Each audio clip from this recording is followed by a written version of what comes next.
भैया इस बार जन स्वराज ही क्या लालू को बुला के मुरेठा बहान के कहवा देंगे कि जादव रहे दे दो, वो बात नहीं है। मोड़े बहानो रहे और उसके बाद एकदम जादव रहे हर तैयार हो जाओ। कोई प्रधानमंत्री होता है 2 रुपया दे दूं, 4 रुपया दे दूं, 6 रुपया दे दूं, 8 रुपया, जाओ मजा।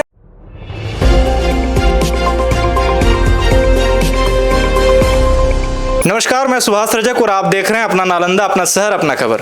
और जैसे कि आप सभी को पता है, बिहार आगामी विधानसभा चुनाव काफ़ी ज़्यादा नज़दीक है और लगातार हम आपके लिए अपडेट्स ला रहे हैं।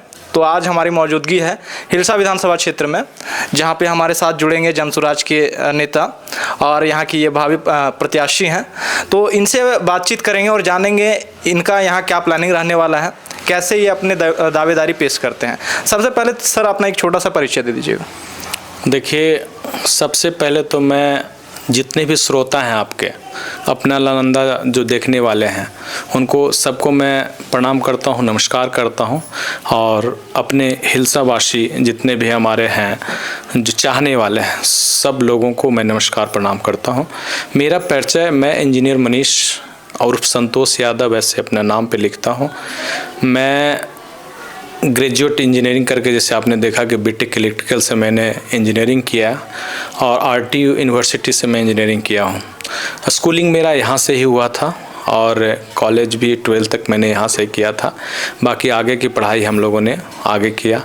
फिर उसके बाद कंटिन्यूअस वे में हम लोग शुरू से ही, बचपन से ही समाज सेवी के रूप में काम करते आ रहे थे और कहीं भी कॉलेज वॉलेज में भी रहते थे तो हम समाज के लिए, अपने जितने भी ग्रुप स्टूडेंट हैं उनके लिए काम करते रहते थे। कई मुद्दे उठाते रहते थे कॉलेजों में, क्योंकि हमारा कॉलेज भी था जिनके डायरेक्टर बिहार के ही थे, मधुबनी के रहने वाले थे, तो हम भी मुद्दे उठाते रहते थे। तो ये मेरा परिचय हुआ। और विधानसभा जो हिलसा है इसमें मैं पहले चेयरमैन भी लड़ चुका हूँ हिलसा नगर परिषद से।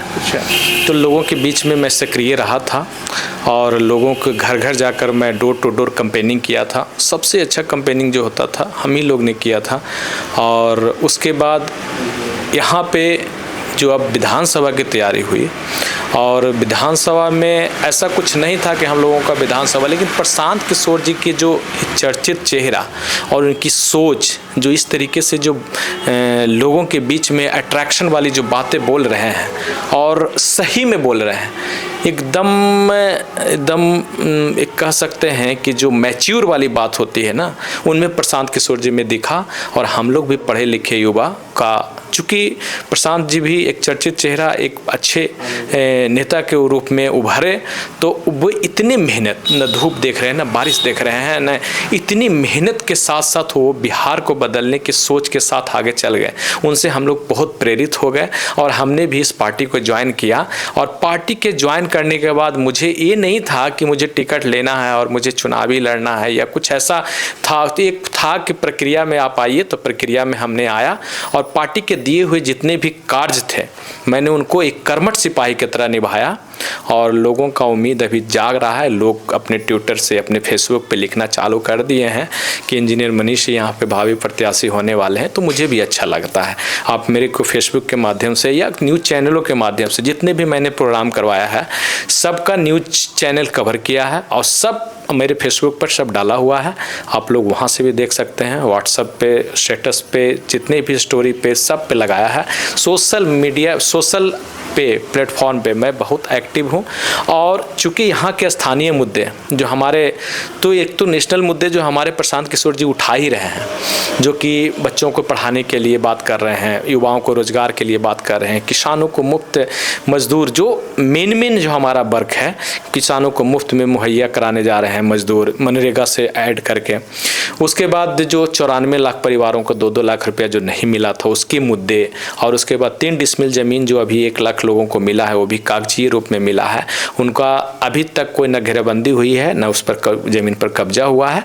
तो इन सभी मुद्दों को लेकर, वृद्धा पेंशन जैसे हम लोगों ने इतना प्रेस कॉन्फ्रेंस किया। अब देखिए, कार्ड होगा, कार्ड जो हमारा होगा, जो आप 1 साल पहले छप चुका था और हम लोग बांट रहे थे, 2-2 हज़ार रुपये करने जा रहे हैं, 2-2 हज़ार रुपये करने जा रहे हैं। और जितने भी हमारे लोकल लीडर हैं जो एसएससी कैंडिडेट में अपने आप को आ रहे थे, सब लोगों के इतना ना हुजूम लगा दिए, लोगों के बीच में ये बातें रखें कि अंत में नीतीश कुमार जी ने मरता क्या नहीं करते वाला हिसाब रखते हुए उन्होंने लगातार वादे पर वादे करना स्टार्ट कर दिया। 400 से 1100 रुपये किया। चूंकि नीतीश कुमार तो कर नहीं रहे हैं, मानसिक स्थिति ठीक है, लेकिन उनके आज जो 4 इर्द गिर्द हो रहे हैं उनको समझ में आया है कि ये जन सैलाब आया है जन स्वराज का, इसमें हम लोग अब उड़ने वाले हैं। तो उड़ने वाले हैं तो लगातार वादे पर वादे किए जा रहे हैं। अच्छा, अभी और भी वादे करेंगे कि देखते हैं कि जन स्वराज की आती है सरकार तो वो कैसे पूरा करता है। अपने एक तो पुराने मुद्दे लेके चल रहे हैं मैनिफेस्टो में, और जो मेरे किए हुए वादा है उन दोनों को पूरा करने में अगर इनको दिक्कत होगी तो फिर हम लोग जनता के बीच जाएंगे। वो अभी से ही सोच लिए कि हमें विपक्ष में बैठना है। समझ जैसे आपने आप जो है रोजगार की बात कर रहे हैं, पलायन की बात कर रहे हैं, किसानों की बात कर रहे हैं, महिलाओं की बात कर रही हैं, अन्य पार्टियां भी यही बात कर रही है। आपकी पार्टी कैसे भिन्न है? लोगों में ये विश्वास कैसे दिलाएगा कि हाँ आपको रोजगार मिल जाएगा, पलायन रुक जाएगा? आप कैसे विश्वास दिलाएंगे? देखिए, विश्वास लोगों में ये हो चुकी है कि जो हमारे जो काम हो रहा है, हमारी पार्टी का जो काम हो रहा है, डेटाबेस काम हो रहा है, या कहीं भी कोई कैंडिडेट है, जैसे आप आरजेडी में चले जाइए, जदयू में चले जाइए, बीजेपी में चले जाइए, वहाँ पे कोई डाटा है ही नहीं, आपको कोई देखने वाला है नहीं, आपको कोई कैच करने वाला है नहीं। जो भी आप कार्य कर रहे हो, मान लेते हैं कि पार्टी के द्वारा ही कार्य किया हुआ, तो इसकी एक मॉनिटरिंग हो रही है। और जो भी हम लोगों जनता के बीच में जो अपने वादे कर रहे हैं उसकी एक देखिए लाभार्थी कार्ड अभी बन रहा है। हम लोग डेटा बना रहे हैं, डेटाबेस काम हो रही है। कई पार्टियां में डेटाबेस काम हो ही नहीं रही है। अपने ही से आएगा, कह देगा मैं बालू बना दूंगा, मैं मंदिर बना दूंगा, कोई कह देगा, उसके बाद वादे करके वोट लेके चला जाएगा। लेकिन हमारे यहाँ तो कंप्यूटराइज्ड डेटा तैयार हो रही है, हम भाग ही नहीं सकते हैं।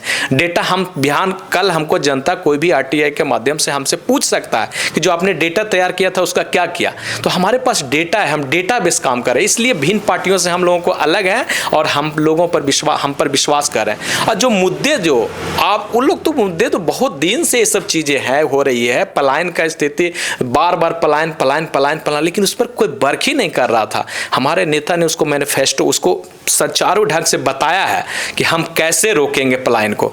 बोल रहा है कि कैसे आप पलायन को रोक दोगे, कैसे यहाँ पर रोजगार दे दोगे। उसके लिए हमारे नेता ने बोला है कि यहाँ पे मजदूरों के पलायन के साथ साथ हमारे पैसे का पलायन हो रहा है। जो यहाँ पर बैंकों में हम लोग पैसा जो गरीब लोग जाके जमा कर रहे हैं, वो यहाँ के बैंकें जाके केरला के, तमिलनाडु के, गुजरात के लोगों को लोन दे रहा है। तो सोच लीजिए कि यहाँ के मजदूरों के साथ साथ पैसे का, तो एक तो पलायन हम लोगों को वो रोकेंगे।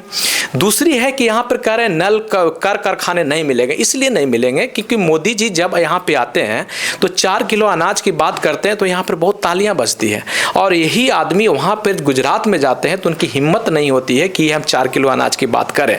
तो वहाँ पे इंफ्रास्ट्रक्चर की बात करते हैं और वहाँ पे कहते हैं फैक्ट्री लगाएंगे। तो हमारे लोगों में जो हम लोग जैसे बच्चे, हम लोगों ने गाँव पर घूम के देखा, हमारे नेताजी में घूम के देखा, तो उन्हें देखा कि बच्चों के तन पे कपड़ा नहीं है। जो बच्चे के तन पे कपड़ा तक नहीं है, वह स्कूल जा रहा है, स्कूल जाने में इंटरेस्ट नहीं जगा रहा है। इसका मतलब कि वहाँ की स्थिति एकदम जर्जर है और वहाँ पे लोग टीचर इंटरेस्ट नहीं ले रहे हैं।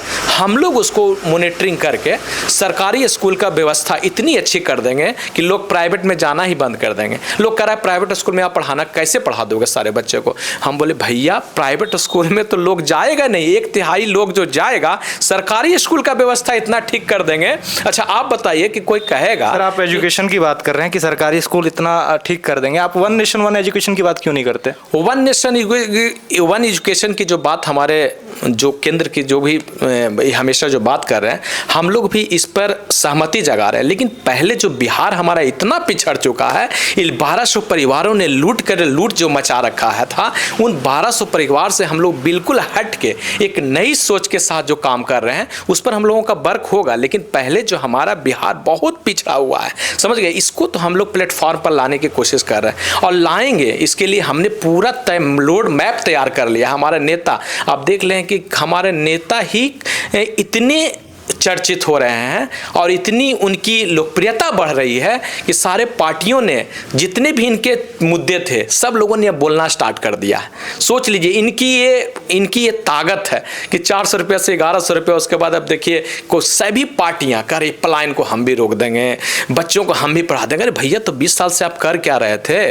आप हमको बता दीजिए कि 20 साल से आप क्या, सिर्फ और सिर्फ आप कंस्ट्रक्शन में, क्योंकि वहाँ पर आपके पैसे मिलते हैं, वहाँ पर कमीशन मिलते हैं, वहाँ पर आपके मंत्री मालामाल होते हैं, तो वे सब वर्क आपने कर रहा है। लेकिन बच्चों को आप देखिए कि कितना पीछे छोड़ दिया। अभी हम लोग गांव में देखते हैं तो कहता है कि अरे बच्चा तुमको तो, इस बच्चे को मैंने तो एक तो जन्म दे दिया, उसके बाद मैं इसका हम ही देखेंगे, ये अपना कमा लेगा, कैसे करके कमा लेगा, क्योंकि उनके पास कोई उपाय ही नहीं है। जैसे हम लोग वोट देते थे तो ऐसी पार्टियां सब थी जो भ्रष्ट पार्टियां थी, तो हम लोग मजबूरी में किसी को हंसी मजाक में जाकर दे देते थे, अरे तुम किसका दिया, लालटेन को, चलो हम दे देते हैं तेरे को, अरे तुम तेरे को दिया, हम चलो।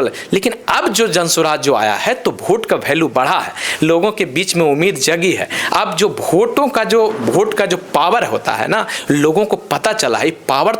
जैसे आप कह रहे हैं, जैसे हमारे नेता ने कहा था कि जामवंत ने बोला था हनुमान जी को कि आपके पास बहुत शक्ति है, आप बहुत कुछ कर सकते हैं। वो उनको पहले ऐसा नहीं था, लेकिन जब जामवंत ने उनको रास्ता दिखाया तो हनुमान जी देखिए कितने बड़े बड़े काम कर दिए थे। तो वही तरीके से हम लोग जनता को हनुमान की तरह जगाने का काम कर रहे हैं। उनको शक्ति जो उनको लग गया था कि नहीं अब तो हम जाते हैं तो लाठी खाते हैं, हम तो अगर ब्लॉक में जाते हैं तो 100 रुपया देना ही पड़ता है, अगर कुछ आवाज़ उठाते हैं तो पुलिस हम पे लाठी मारेगा और हम ही पर केस कर देगा, सरकारी कर्मी हम ही पर केस करते हो। तो बेचारा शांत हो गया था डर से, क्योंकि सारे पार्टियों उसके पास शिकायत लेके जाता था।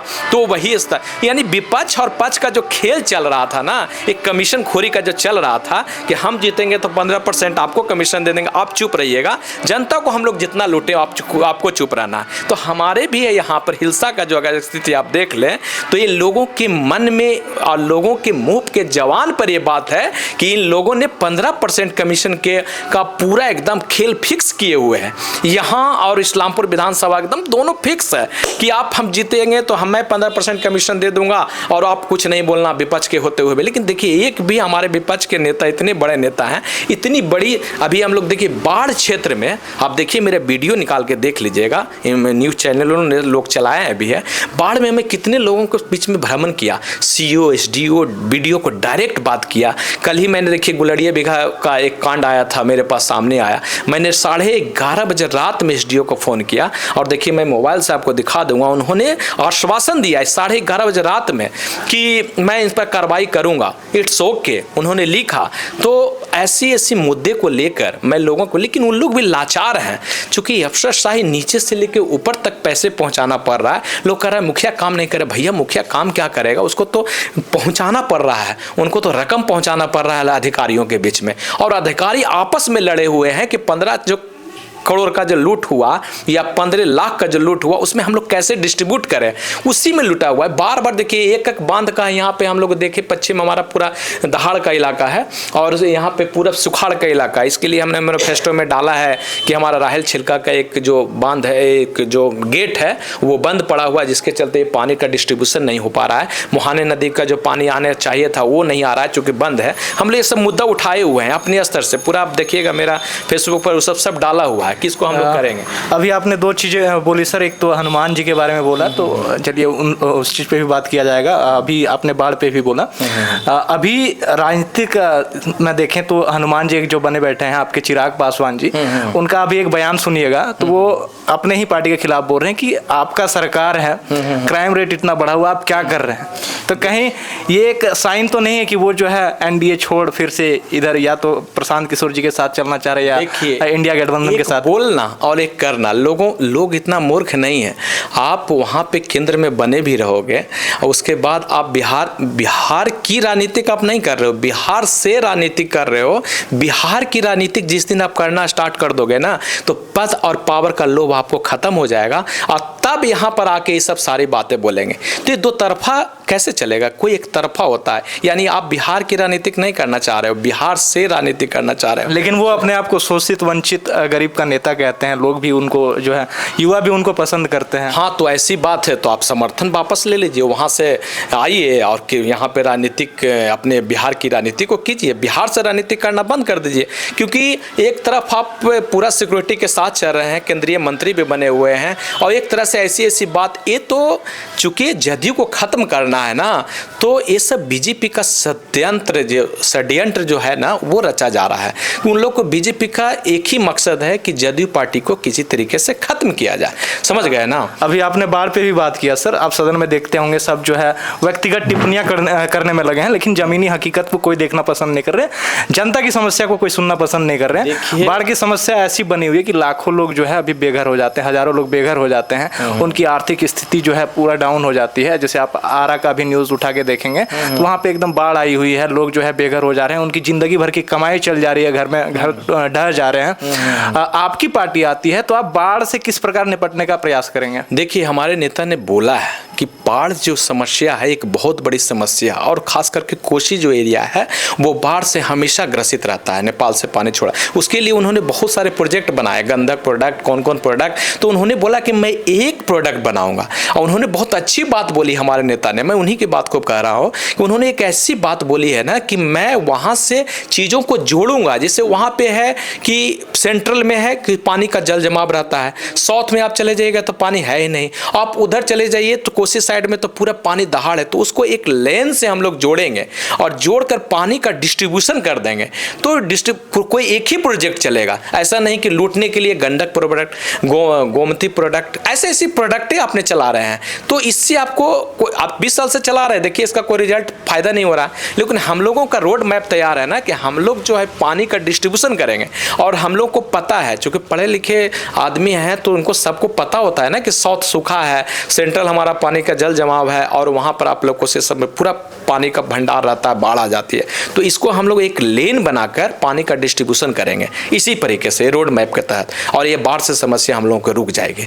और जैसे हमारे लोकल जो मुद्दे हम लोगों ने देखा कि कितनी गेट बंद पड़े हुए हैं, पानी का डिस्ट्रीब्यूशन फाल्गु नदी से हो ही नहीं रहा है, इसलिए हमारे एरिया में खास करके हमारे विधानसभा में इसकी समस्या हो रही है। तो हमने उसको रोड मैप तैयार किया है कि उन सभी गेटों को खोलकर हम जो करेंगे वो पानी का डिस्ट्रीब्यूट कर देंगे, ताकि यहाँ पे जो हमारे हिलसा के पूर्वी क्षेत्र है जो सुखाड़ रहता है, और जो पश्चिमी क्षेत्र होता है जो दहाड़ रहता है, तो पानी का अगर डिस्ट्रीब्यूशन हो जाएगा, एक तो होता नहीं है, वो एक तो होना नहीं चाहिए, पानियाँ तो निकल जानी चाहिए, लेकिन इन सब जो भ्रष्ट अधिकारियों जो ये जंगल राज बना हुआ है अधिकारियों को, इसके चलते ये सब परेशानी हो रही है। अभी देखिए हमने आवाज़ भी उठाई है, मानी वीडियो हमारे डीएम सबको मैंने वीडियो भेजा है वहाँ पर प्रेस कॉन्फ्रेंस करके, कि आप देखिए कि एक ही जगह पर बांध बार बार टूट रहा है। उसके लिए आपने 70 लाख 80 लाख का टेंडर निकाला, एक साल पहले भी टूटा, फिर टूटा, फिर टूटा, 15 दिन में टूट रहा है। यानी कि जनता को कोई वैल्यू नहीं दे रहा है। अगर जनता से किसी को डर रहता तो देखिए वो बांध जो 15 दिन पहले बंधा था वो बांध अब नहीं टूटती। यानी कि पिछले बार आपसे गलती हो गई, लापरवाही हो गई, लेकिन 15 दिन बाद फिर ऐसी समस्या आती है तो उससे भी ज़्यादा आपका लापरवाही हो रहा है। इसका मतलब कि आपको जनता से डर नहीं है, इन अधिकारियों को डर नहीं है। क्यों अधिकारी को डर रहेगा?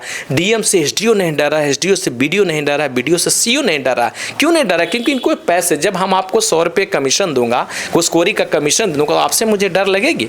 नहीं डर लगेगी। तो इसी तरीके से जो माहौल बनाए हुए हैं सब, जो अधिकारियों का जो जंगल राज जो बना हुआ है, इसको हम लोग समाप्त करने आए हैं। और उन 1200 परिवारों को हमने सबक सिखाया जो हमारे बिहार को लूटा है। ये 35 सालों में उसको हम लोग अच्छी तरीके से इस बार सबक सिखाने जा रहे हैं, अगर जनसुराज की सरकार आती है तो। और 100% हम लोगों को उम्मीद नहीं, 105% पे हम लोगों को विश्वास है कि जनसुराज का ये लहर है। और इस लहर में देखिए जन सैलाब में ये लोग जो नीतीश कुमार की जो 4 चमचे जो पड़े हुए हैं, उन लोगों को पता चल चुका है कि हम लोग उड़ने वाले हैं। तो देखिए अभी कितने वादे चलेंगे, अभी वादे पर वादे चल रहे हैं, समझ गए ना।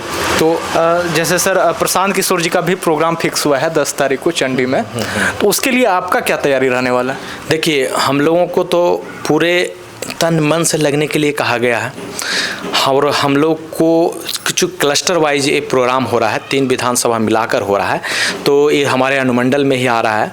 तो हम लोगों को तो पूरा दायित्व है 100%। जिस तरीके से हम लोगों ने हरनौत की सभा में अपना 100% योगदान दिया, जिस तरीके से हमने बिहार शरीफ की सभा में हम लोगों को जो कार्य मिला उसको हम लोग अच्छे तरीके से, कंगरसराय की सभा हुई उसमें हम लोगों का पूरा योगदान रहा, उसी तरीके से उससे बढ़ चढ़ कर योगदान इस बार वाले में हम लोगों ने देने जा रहे हैं, क्योंकि अनुमंडल का प्रोग्राम है।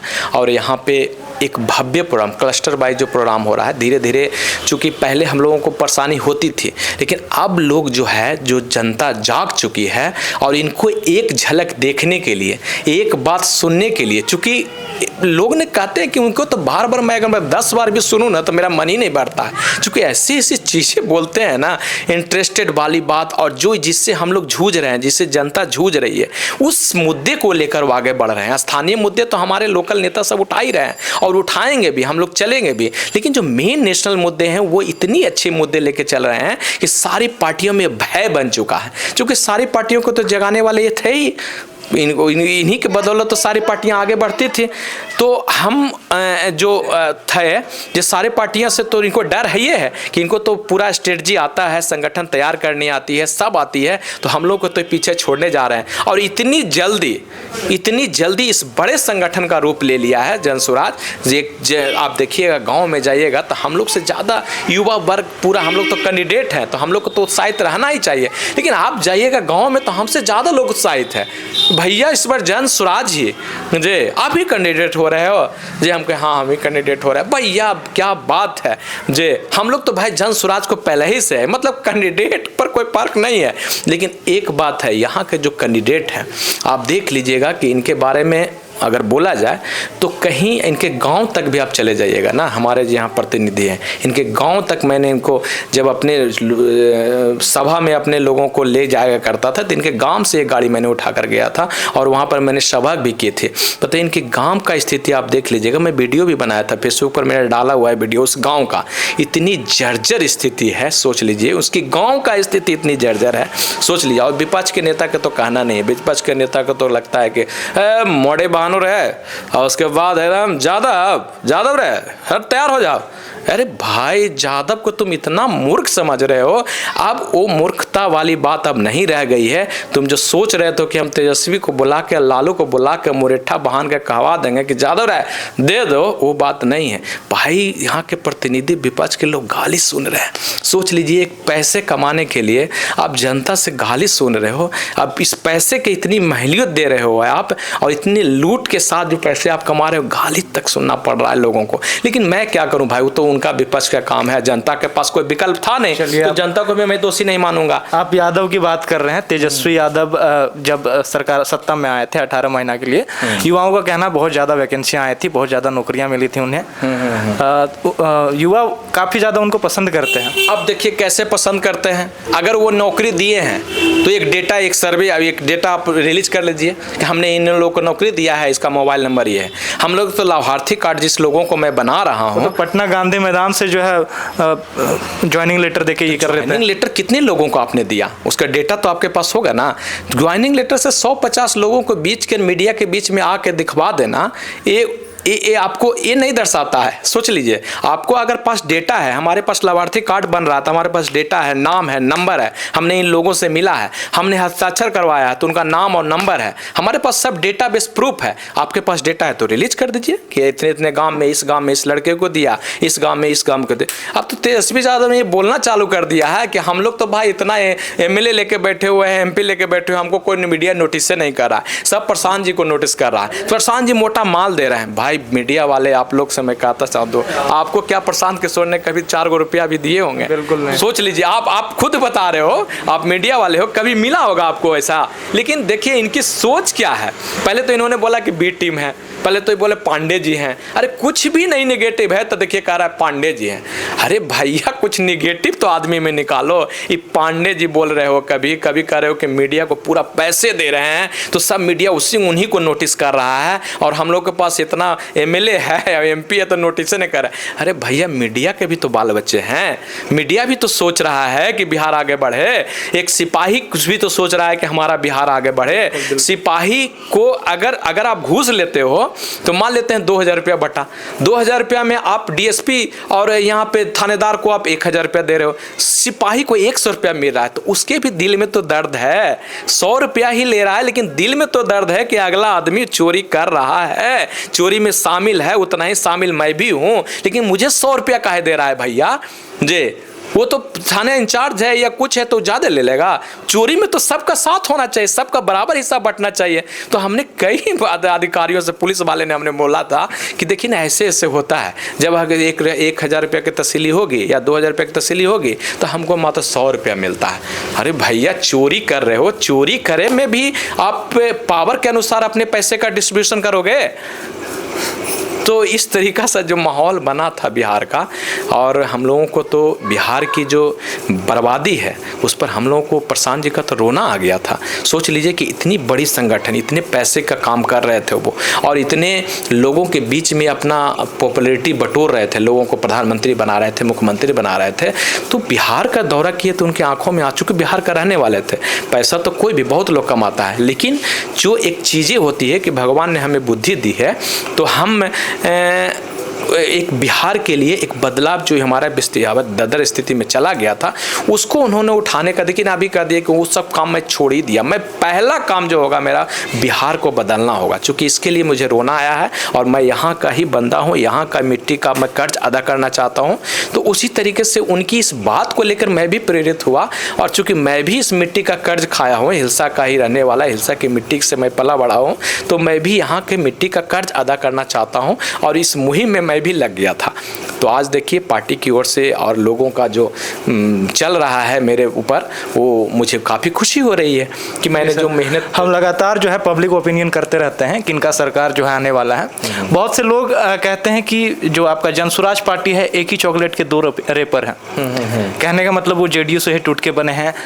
अगर इनको काम करना होता तो जब ये खुद अध्यक्ष थे, उपाध्यक्ष थे, उस समय क्यों नहीं कर रहे थे? अच्छा, अभी क्या हो गया कि जो अपना एक अलग पार्टी बना के ये जो है बिहार चुनाव में आए हैं, लोगों को जो है बोल रहे हैं कि हम पलायन रोक देंगे, हम रोजगार की बात कर रहे हैं, हम किसान की बात कर रहे हैं। ये लोगों में एक परसेप्शन बना हुआ है, इस परसेप्शन को आप कैसे तोड़िएगा? देखिए, एक तो पहली बात तो आप कल देखे होंगे मौर्या में अगर प्रोग्राम हुआ था तो इसमें प्रशांत जी पे बैठे थे, इनसे ये बात पे पूछी गई थी, तो हमारे नेता ने बोला कि हमने पहले कांग्रेस के साथ गया था और कांग्रेस के साथ ये सारी चीज़ें हमने उन पर शेयर किया था, लेकिन कांग्रेस क्या किया ना कि हमारी बातों से संतुष्ट नहीं हुआ, एक अलग कमेटी बना दी कि इनको देख रेख करेगा और उन्हीं का चलेगा। तो जब उन्हीं लोग को चलने तो इनको वहाँ से संतुष्टि नहीं मिली। ये चाह रहे थे कि किसी पार्टियां से मिल के, और मैं पूरे चूँकि तो पूरा भारत वर्ष का स्थिति दर है ना भाई, 2-2 करोड़ रुपया अपने मोदी जी जितने झूठे प्रधानमंत्री, आज तक कोई आज प्रधानमंत्री हुआ होगा, आपने 2-2 करोड़ नौकरी की बात कर दिया, उस पर वोट ले लिया, 15 लाख रुपया देने की बात करके उस पर वोट ले लिया, क्या क्या वादे नहीं किए, झूठे सोचिए मोतिहारी का चीनी मिल का मैं चीनी का रस पीऊँगा या चाय पीऊँगा तभी मैं फिर दोबारा आऊँगा। कितने लज्जा शर्म की बात है कि आंगनबाड़ी के लोगों को ले जाकर, सरकारी लोगों को ले जाकर, बस वालों को डराकर आप अपनी भीड़ इकट्ठा कर रहे हो। इतनी शर्म की बात है कि मोदी का रैली हो और अपने जो मीडिया के चैनल के माध्यम से आपने देखा होगा कि आंगनबाड़ी को, सेविका वाले को कि नहीं चाहोगे तो तुम्हारी नौकरी की सैलरी काट दी जाएगी। बस वालों को, ट्रांसपोर्ट वाले जितने जो अधिकारी थे सबने डराया कि मैं तुम पर इतना फाइन लगा दूंगा। मोतिहारी का वीडियो आपने देखा होगा, उन्होंने बोला कि इतने रुपये मैं फाइन लगा दूंगा और इसकी रैली में अगर नहीं जाते हो तो बताओ इस तरीके से आप रैली करोगे,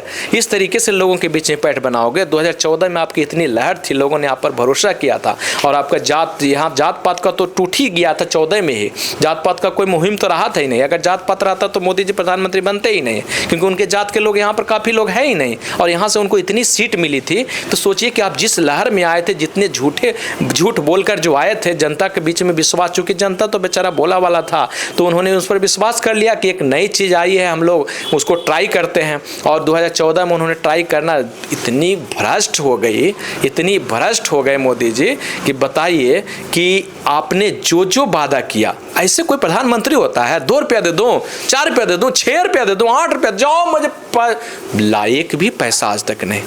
1,25 करोड़ रुपया जो आपने बताइए कि ऐसे वादे आप जो कर रहे थे, जनता को कितना मूर्ख बना रहे थे भैया।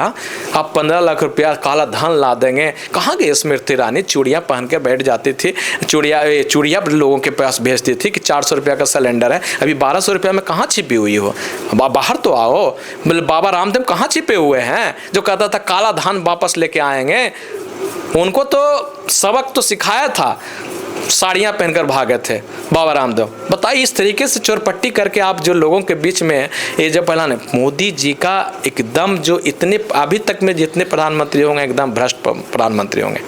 और कहता है सब गांधी पर करता है, गांधी पर जो इल्ज़ाम लगाता है। गांधी अगर नहीं होते तो इस तरह का लोकतांत्रिक व्यवस्था यहाँ पे नहीं होती। आप देखिए हमारे नेता ने बोला है कि आप दूसरे कंट्री में चले जाइए, जितने भी कंट्री आज़ाद हुए हैं कहीं ना कहीं उनमें जो ये लोकतांत्रिक व्यवस्था है कहीं ना कहीं उस पर कोई मिलिट्री कब्जा कर लिया, कोई ई कब्जा कर लिया, मतलब जल्दीबाजी में कर लिए थे। नहीं, हमारे नेता बोलते हैं कि चौरी चौरी कांड के बाद अगर ये समस्या, ये हमारा आज़ादी मिल जाता हम लोग ले लेते, लेकिन उस तरह की आज़ादी नहीं मिल पाती जो आज़ादी हम लोगों को, जो स्टेबिलिटी वाली आज़ादी मिली है, वो आज़ादी नहीं मिल पाता। वही केन्या वगैरह का जो तंजानिया वगैरह का जो स्थिति हुआ था कि वहाँ पर मिलिट्री सब कब्जा कर लिया, तो ये सब हो गया था। और यहाँ पे कितनी गुंडागर्दी वाली सरकार है ना भाई। देखिए ना, हम लोग कोई भी आवाज़ उठाएंगे, अरे हम लोग आवाज़ उठाते हैं, प्रतिनिधि सब आवाज़ उठाता है, उसको लाठी मार दे रहा है भैया। तो डर मंत्री सबको लाठी मार दे रहा है। तो यहाँ तो भ्रष्ट, आज तक कहीं किसी राज्य में आप स्टेट देश में चले जाइए तो इस तरीका का आप नहीं है मुहिम। आप प्रोटेस्ट कर सकते हैं, लेकिन लाठियाँ बरसाने वाली न्यूज़ आपको कभी नहीं दिखाता होगा। इंटरनेशनल मीडिया भी आप देख लीजिए, कई भी चैनलों पर आप देख लीजिए, लाठी जो बरसाने वाली, जो इस तरीके से मानसिकता जो बन गई है ना, नीतीश कुमार पता नहीं क्या है, लाठी, सीधे लाठी मारो, कोई भी मुद्दा उठा रहा है लाठी मारो। अरे भैया, लाठी मारने से भाग जाएंगे लोग, डर जाएंगे। जो हमारा, जो हम लोगों को जो लाठी तुम चलवाए, जो हम लोग 1 लाख रुपया, 1 लाख लोगों का हस्ताक्षर लेके, 1 करोड़ लोगों का हस्ताक्षर लेके जो हम वहाँ पर पहुँचे थे आपके पास, आप प्रतिबंधित पैदल चल रहे हो, उसको कह रहे हो प्रतिबंधित रास्ता है। कोई पब्लिक के लिए कोई प्रतिबंधित रास्ता होता है? हमारे नेता ने बोला है पब्लिक के लिए कौन से प्रतिबंधित, गाड़ियाँ जाती तो अलग बात है। हम लोग पैदल जा रहे थे कि कहीं किसी को डिस्टर्ब ना हो। बेली रोड से जाते तो हम लोग को डिस्टर्बेंस उठाना पड़ जाता, वहाँ पे गाड़ियाँ वगैरह बंद हो जाती, लोगों को समस्या हो जाती, ऑटो वाले, इस सब को, रिक्शा वाले को, हम लोग को परेशानी में नहीं डालना चाहते थे। तो जो हम लोग को जो रास्ता मिला, जिससे हम लोग को किसी को परेशानी में ना डाले, इसके चलते हम लोगों ने ये रास्ता चुना। और चूंकि पैदल चलने वालों को प्रतिबंधित क्षेत्र बता रहे हो, यहाँ भाई क्या बात है, अंग्रेजों वाली शासन जो चला रहे हो, लाठी डंडा की सरकार चला रहे हो, इस तरीके से सरकार चलेगी? यहाँ पे नहीं चलेगी। लोग ऐसे लग रहे हैं, हम लोग को तो मनोबल बहुत ऊंचा उठा है, आपने पीटा, लोगों के बीच में आपकी सिंपैथी घटी और हम लोगों की सिंपैथी बढ़ी। चूंकि हम लोगों ने लाठी खाने के बाद भी अपने चीज़ें पर अडिग हैं, हम लोगों को 7 दिन का अल्टीमेटम दिया गया है। इसके बाद हमारे नेता ने आगे जो कदम उठाएंगे, हम लोग उसका जोरदार स्वागत करेंगे। और जनता का हुजूम जो जुट रहा है भाई, लोग जाने के लिए तैयार है, हम लोग को लेकर करता जा रहे हैं, बोले हम भी चलेंगे। भैया प्रशांत जी को हमको 2 मिनट सुनना है, हमको सुनना है। और जन स्वराज इतनी अच्छी पार्टी, जल्दी से तो आ जाओ सरकार ना। ये सब तो युवा इतना जल्दी एग्रेसिव है ना, लग रहा है कि कल ही सरकार आ जाए, कल ही वोटिंग हो जाए। इस बार एकदम सफाया है। और इस बार देखिए कितना हम लोग एकदम जो कहते हैं फर्श पर हैं, तो फर्श पर जाने जा रहे हैं। और एकदम सीटें इतनी आ रही है, इतनी सीटें आ रही है कि हम लोगों की सरकार बनना तय है और इन गरीब लोगों को कल्याण होना तय है इस बार। चलिए, अंत में अपने विधानसभा क्षेत्र के लोगों को क्या बोलना चाहेंगे? मैं अपने विधानसभा के क्षेत्रों के लोगों को मैं जागरूक करना चाहता हूं कि भैया, हम लोगों का बिगुल बज चुका है और हिंसा आप पीछे होने नहीं दो। हिंसा के लिए मैं आपके लिए, जनता के लिए मैं जोर जुलूम लगा के लोगों के साथ हूं, आपकी हर समस्या के साथ हूं। आपने देखा गुलड़िया बीघा से मुझे वीडियो आया, मैंने तुरंत एसडीओ को, उसके बाद तुरंत डीएम को हमने तुरंत फॉरवर्ड किया। हमने ये नहीं देखा कि अगला आदमी जो गलती कर रहा है वो कौन सा स्वजातीय का है। हमको जाति पाति से मतलब नहीं है। और जनता भैया, हमारे हिलसा के विधानसभा के जनता, आप सुन लो, आराम से सुन लीजिए भैया, कि आप लोगों को जातिवाद में लोग फंसाने का कोशिश करेगा। कहीं ना कहीं यहाँ पे 20-25 मर्डर लोग करवा देगा, एकदम कह देगा कि यादव के लड़का को मरा देगा, कहेगा कुर्मी का ज़्यादा मार दिया। अरे भैया, कोई एक मारा ना, कुर्मी समाज थोड़ी है उसको मार दिया।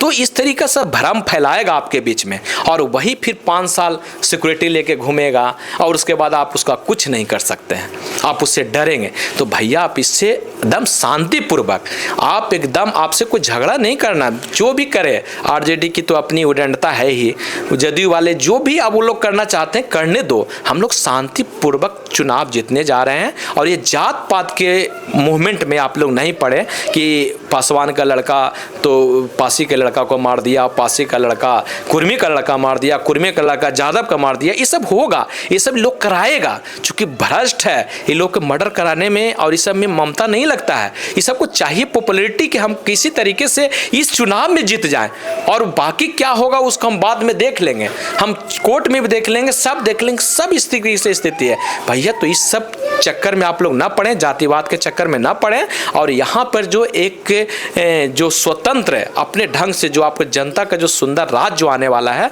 उसको आप ला कर रखें। चलिए, बहुत बहुत धन्यवाद आपका हमसे जुड़ने के लिए। तो आपने सुना किस प्रकार जो है ये रोजगार की बात कर रहे हैं, पलायन रोकने की बात कर रहे हैं, लोगों से जात पात से उठ के वोट करने की बात कर रहे हैं। ऐसे ही अपडेट्स आपके लिए हर रोज लाते रहेंगे। बने रहिए हमारे चैनल के साथ, अपना नालंदा के साथ। मैं सुभाष रजक।